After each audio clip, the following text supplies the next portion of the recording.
Assalamualaikum warahmatullahi wabarakatuh. Bismillahirrahmanirrahim. Hamdan syukron lillah. Wassalatu wassalamu ala rasulillah. Subhanaka la ilma lana illa ma'allamtana innaka antal alimul hakim. Amma ba'du. Sahabatku semua yang dimuliakan Allah, alhamdulillahirabbil alamin, kita berjumpa lagi. Yang mana yang akan kita kaji saat ini adalah kisah nyata, ya, kisah nyata keajaiban tirakat orang tua.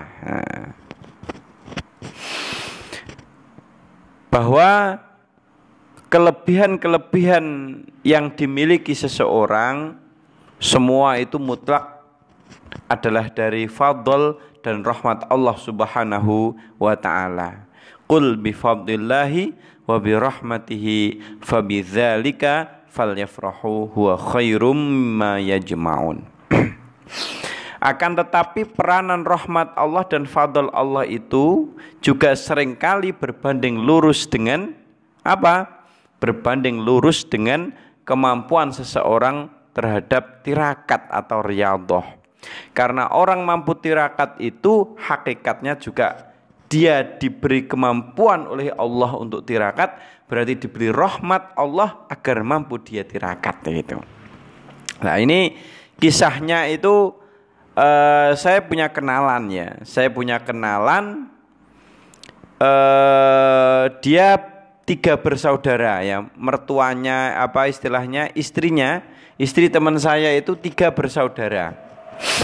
Kakak yang pertama, yang kedua, dan dirinya yang ketiga.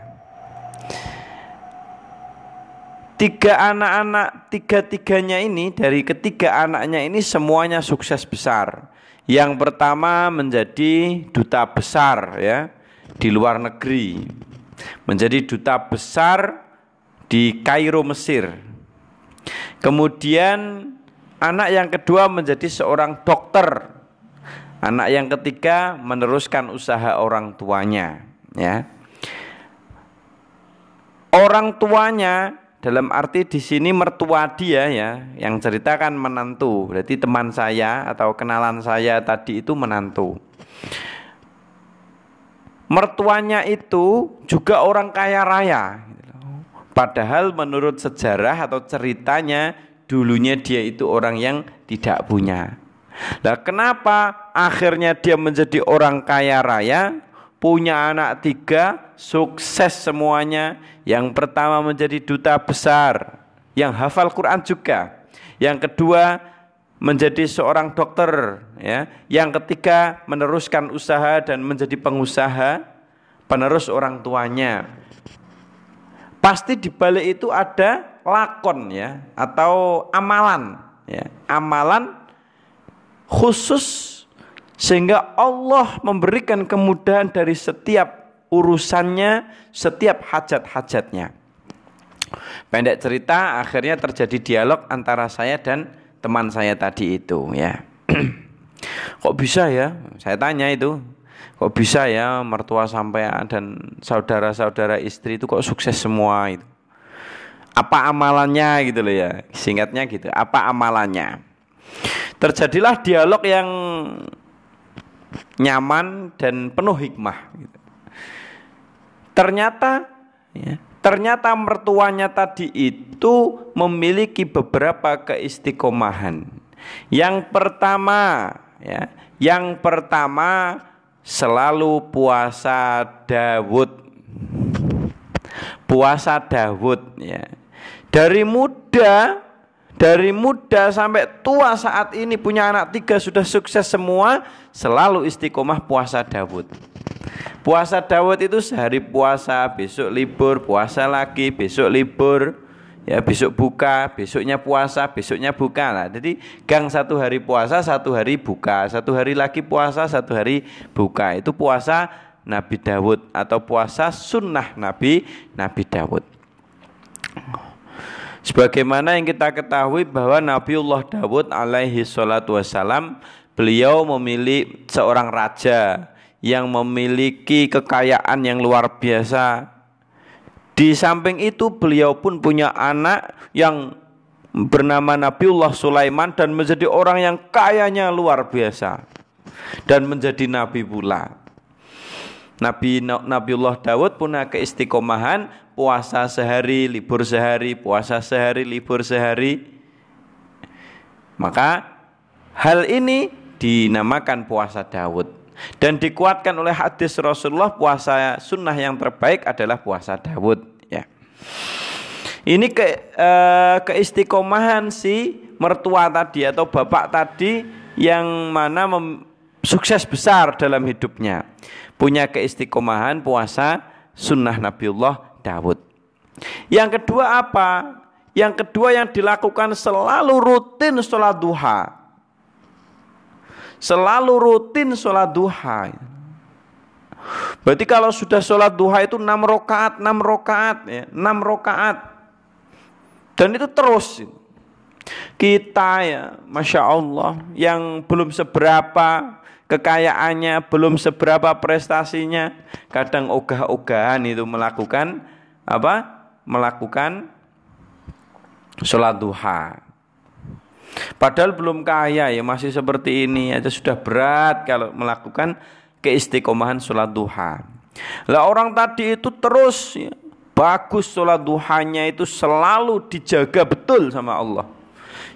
Artinya sholat duha itu dianggap oleh orang tadi itu sebuah kewajiban atas kesadaran dirinya kepada Allah, sebagai wujud syukur atas semua rezeki yang Allah berikan, sebagai doa minta rezeki yang lebih banyak lagi. Maka sholat duha ini ya, sholat yang berkaitan dengan kelancaran rezeki. Siapa saja yang merasa agak susah rezekinya, istiqomahkan sholat duha, maka datanglah pertolongan Allah bagi ahlud duha, yakni ahli sholat duha, orang-orang yang istiqomah di dalam menjalankan sholat duha. Ini dijaga betul, ini dijaga betul.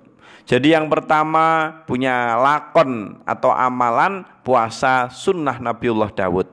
Yang kedua istiqomah sholat duha. Yang ketiga apa? Yang ketiga adalah dermawan. Orang tadi itu sangat dermawan gitu.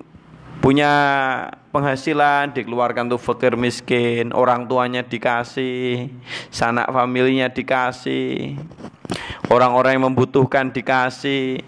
Dia dermawan di dalam hal harta. Karena kedermawanannya ini banyak tetangganya yang suka. Karena kedermawanannya ini banyak orang yang merasakan kebaikannya. Perjuangan agama pun dia bantu dengan hartanya. Sejak beliau miskin sampai menjadi orang kaya dan sukses semua anak-anaknya. Sahabatku semua yang dimuliakan Allah, maka orang yang memiliki keistimewaan atau amalan istimewa, Allah pun akan memberikan keistimewaan kepadanya. Tidak lepas ya, orang-orang hebat lainnya, anaknya anak 5 hafal Quran semua, sukses semua, itu tidak luput dari keistiqomahan orang tuanya. Saking halalnya rezeki, saking istiqomahnya sholat tahajud, saking istiqomahnya puasa. Subhanallah. Maka dari itu, ini adalah motivasi bagi kita. Bagaimana kalau kita ini ingin memiliki anak-anak yang luar biasa, orang tuanya harus berusaha selalu mendoakan anaknya, nirakati anaknya, nyedekai anaknya, dan memiliki keistiqomahan. Lebih-lebih kita ingin membaik kondisi ekonomi kita, memiliki hajat-hajat kita dimudahkan Allah. Terkadang fenomena yang terjadi itu orang pengen ini pengen itu, tapi bermalas-malasan. Orang punya hajat ini, punya hajat itu, sholatnya saja masih ditinggal. Dia merasa bahwa yang dia inginkan itu akan terkabul dengan idenya, akan terkabul dengan akalnya, lupa kalau semua itu adalah mutlak pemberian Allah Subhanahu wa ta'ala. Maka ketika kita punya hajat, kita punya keinginan, kita punya harapan, kita punya cita-cita, yang harus kita lakukan justru adalah taqarrub ilallah, selalu mendekatkan diri kepada Allah, mengharap ridho Allah. Dengan cara apa? Melakukan amalan-amalan dan kesunahan-kesunahan yang diajarkan Rasulullah Sallallahu Alaihi Wasallam, yang dengan amalan tadi, lakon tadi mengundang ridho Allah Subhanahu Wa Taala. Semoga kita tergolong orang yang mau istiqomah di dalam menjalankan ibadah-ibadah kepada Allah, serta mau tirakat semampu kita, dengan harapan kita jadikan tirakat tadi sebagai amalan istimewa, dan semoga Allah memberi keistimewaan kepada kita. Semoga bermanfaat. Akhirul kalam, hadanallahu wa iyyakum ajma'in. Wassalamualaikum warahmatullahi wabarakatuh.